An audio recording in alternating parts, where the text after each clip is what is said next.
What is up, my friends north of the border? So today I'm going to do a reaction that a lot of Canadians had suggested to me. I'm a little tired tonight, so forgive me if I'm looking a little haggard or I'm a little slow. It's Friday night, worked a long week, coached my daughter's soccer team, soccer practice tonight, running around the field with a bunch of 9-year-old girls. Can wear you out. But I'm going to be doing a video called Canadians Change When They Hear the Word War. I want to honor the requests and check it out, and let's see what we can find out. Sorry, not sorry.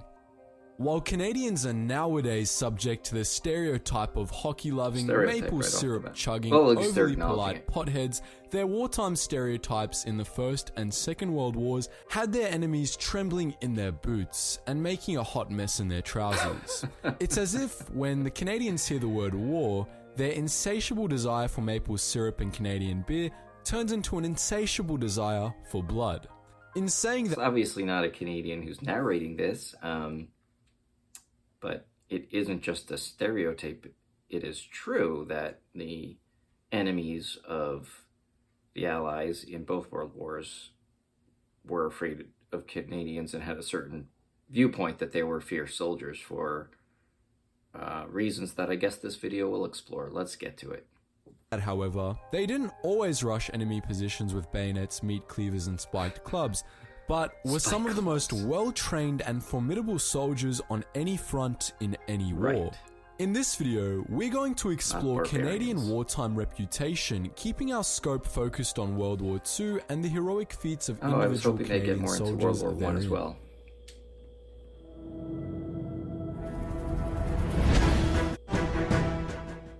To get the puck sliding, let's move our scope quickly to the First World War, in which the Canadians laid the groundwork for their reputation as shock troopers. Mostly, the troops of the Canadian Corps were known for their savage raids on enemy trenches and their unwritten take no prisoner and kill the wounded policies. Locked in a stalemate in opposing trenches, the Canadians devised all manner of strategies and weaponry to flip the chessboard upside down and clean up the enemy pieces. Cutting through barbed wire, they crept upon them in the cover of night with painted faces, launching either savage, unforeshadowed raids, or perking up their ears and eavesdropping on enemy plans. In said raids, the Canadians gorged their bayonets with blood and made good use of improvised melee weapons, paying little attention to attempts at surrender and skewering bandaged and unarmed men just the same as men on their feet with rifles. They even concocted an alchemist's shelf of homebrew explosives, like pipe bombs and jam jars loaded with nails and gunpowder. I think it's a safe bet to say that at least one grenade is made with a maple syrup jar.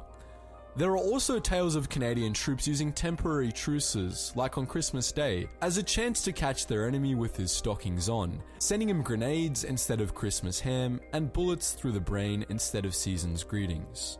Yeah, I read that. You know, the Christmas truce was 1914, happened in various different ways along the Western Front, and not everybody participated in it by any means.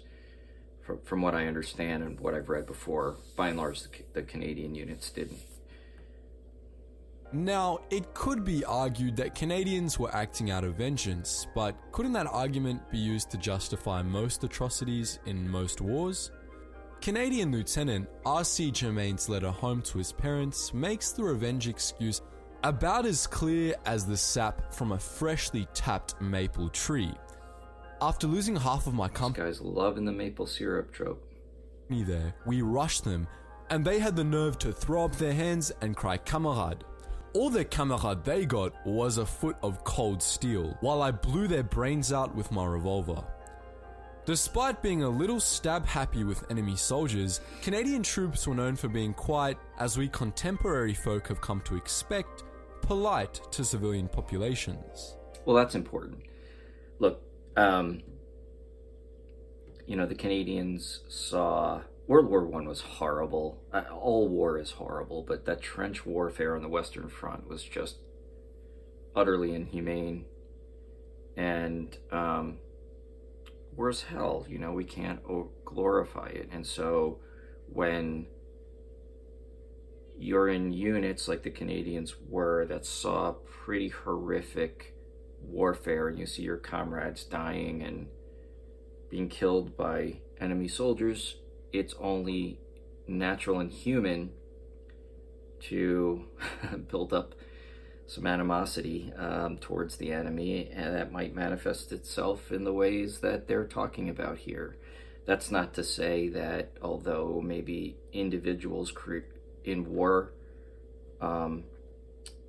violate the rules of civilized warfare and engage in atrocities, that by and large the country fought bravely and with honor, because every single country, no matter what side you're on, is guilty of some kind of war atrocities at some point. And there's just so many documented incidences among all the allies in both world wars of that happening. So nobody is beyond that, and it's not a specific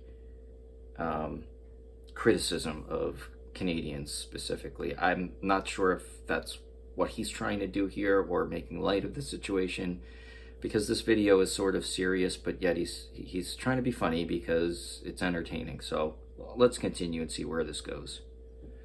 Before we have a look at Canadian reputation in World War II and some of its stories, it might pay to know about Canada's involvement in the war. Okay. He just said a boot. Now, I learned the hard way that, that's not something that many Canadians find funny and think it's insulting, even when foreigners are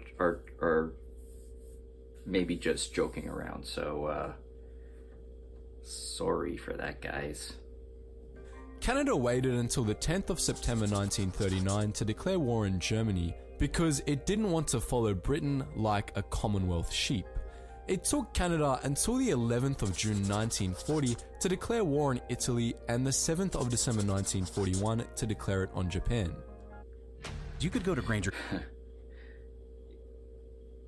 Yes, it took until December 7th, 1941 to declare war on Japan, which was the very day they bombed Pearl Harbor. So our Canadian allies and friends did not waste a single second by declaring war on the enemy that had just struck my country. Overall, about 10% of Canada's population fought for her and the Allies. This amounted to around 1,100,000 Canadians serving in the Canadian Army, the Royal Canadian Navy, and the Royal Canadian Air Force. Of this 1,100,000, the majority... And I just want to back up to something that I said about 10 or 15 seconds ago. Canada declared war on Japan on December 7th, 1941, even though we had not gotten into the war yet. And Canada had been in it since almost the beginning. were volunteers. Canadians fought in almost every theatre of World War II, notably in the defence of the United Kingdom, the Battle of Hong Kong, the Dieppe Raid, the invasions of Sicily and Italy, the Normandy landings and the liberation of France, and the liberation of Belgium and the Netherlands. The Canadian Navy escorted Allied... So that was an interesting list, of course. The one that stood out to me that seems like they're just not going to discuss is the Dieppe Raid, which... really, you've got to recognize what happened there.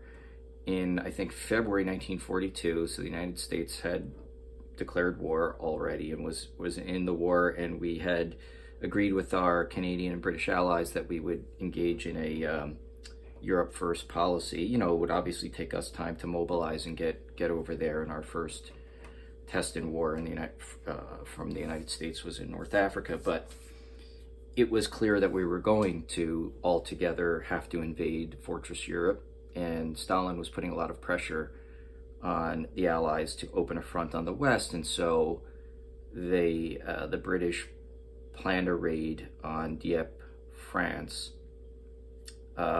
in order to sort of test the defenses of the Germans, but at the same time see what would be necessary in order to affect a larger invasion of France. And the hope was to also there were some objectives to get intelligence, etc.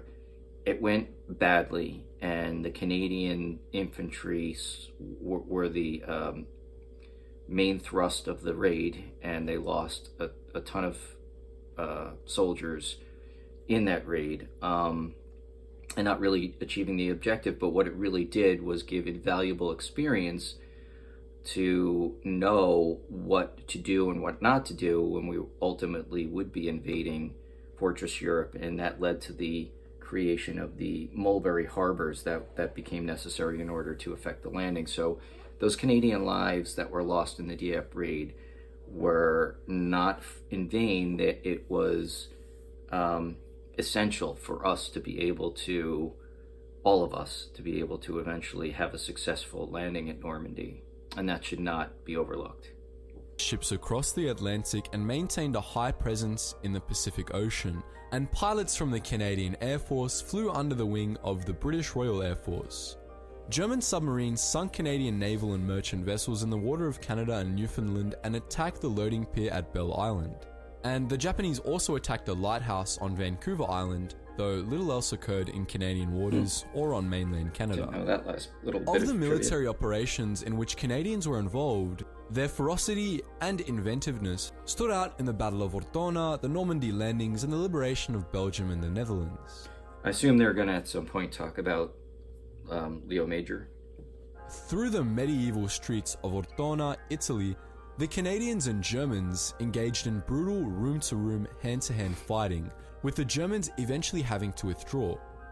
Here, the Canadians coined the tactic mouse holding, which is basically blowing holes in buildings to allow the passage of infantry rather than running into enemy bullets in the open.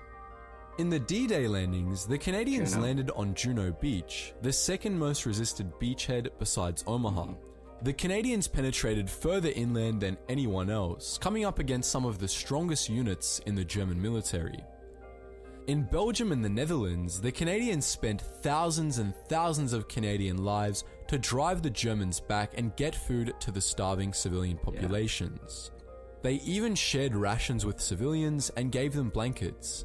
Some of the most intense combat here was in the Battle of Scheldt, where the Allies fought through flooded terrain against stiff German defenses for about a month. And even towards the end of the war, where, you know, the Americans were pushing into Germany, the Netherlands, Operation Market Garden earlier was a big failure, and the Netherlands was still not liberated. And so I know that Canada holds a special place in the heart of the Dutch for moving to liberate the Netherlands at that point, which was, you know, for them, the most important thing.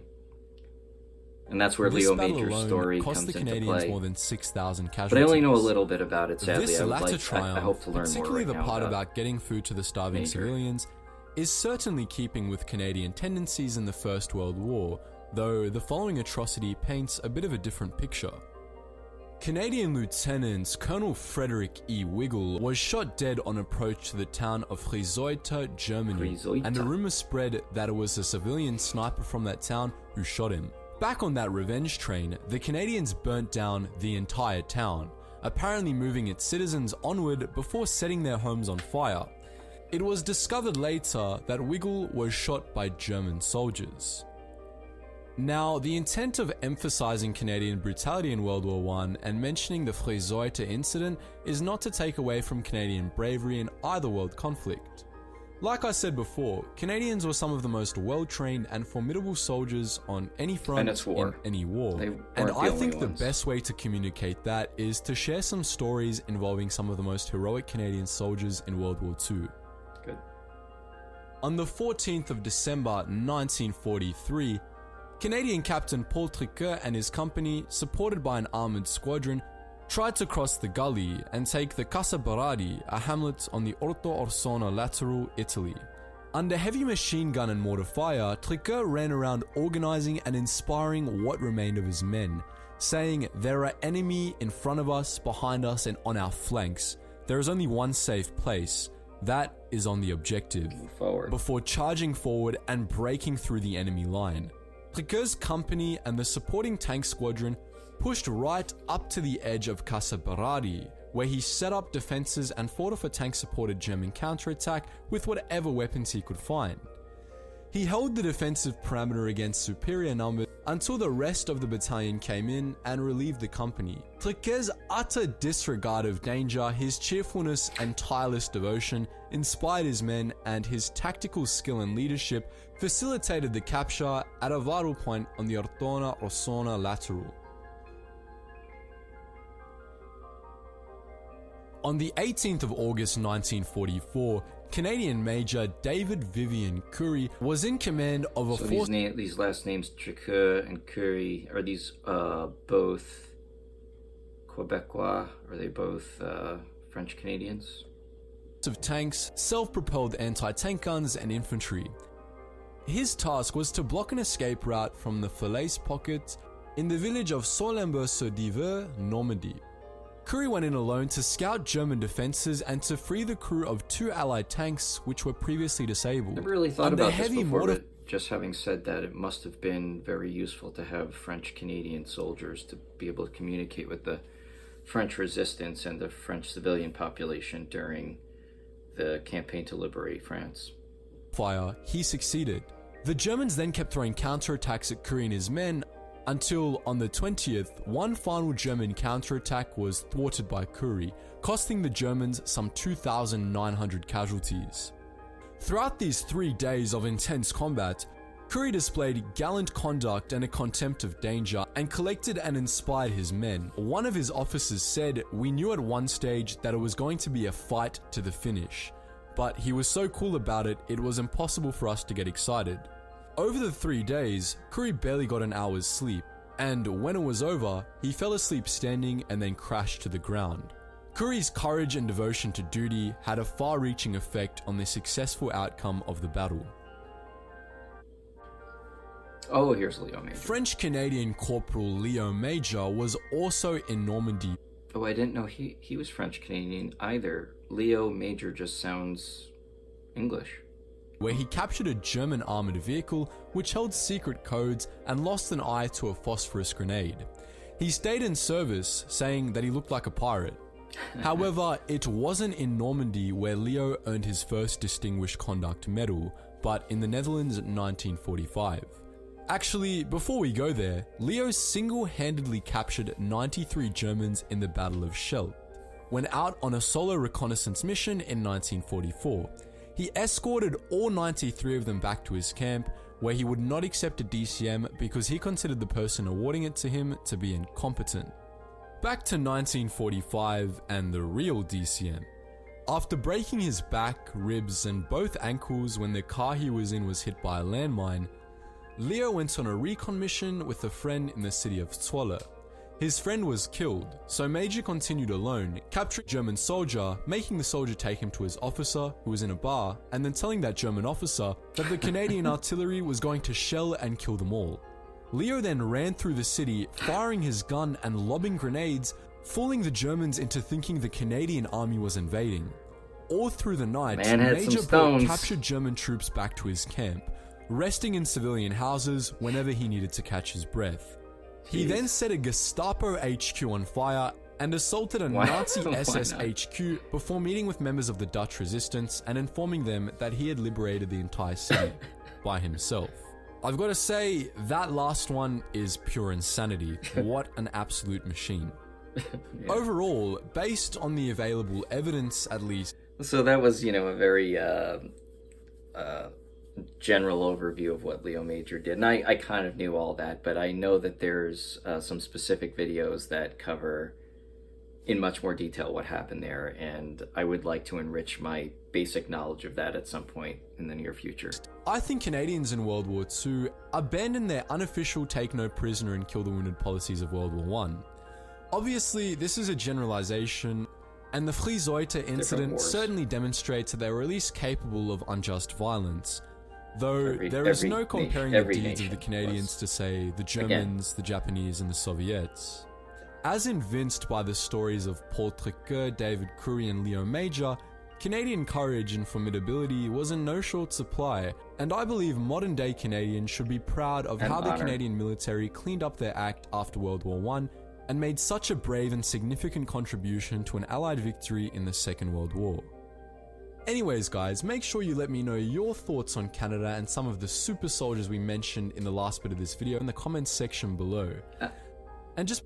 I mean, I could be wrong. I just kind of don't like the characterization of cleaned up their act from World War One. They were different wars, different times, different circumstances. So I'm not so sure that you can make that kind of judgment. But the video did, whatever, for good or for ill.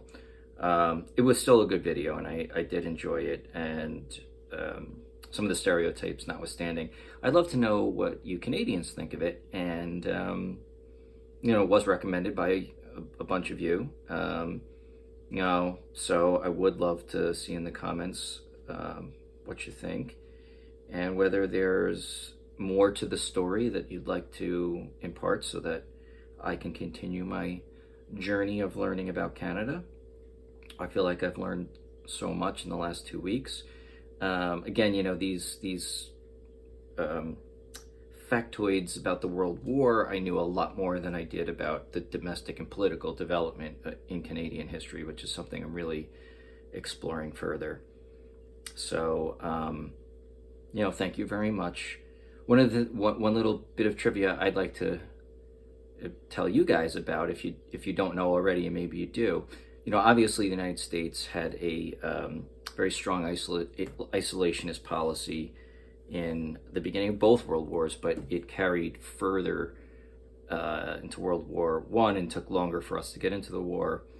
But there's a lot of political reasons for that. There were a lot of German Americans, there were a lot of Irish Americans who objected, but in any event, there were a lot of Americans who wanted to be in the war, who thought our country should be in the war earlier, and up to between 35 and 40,000 Americans crossed the border into Canada and enlisted into the Canadian Army during World War I to fight in your army alongside you guys. And maybe they were part of these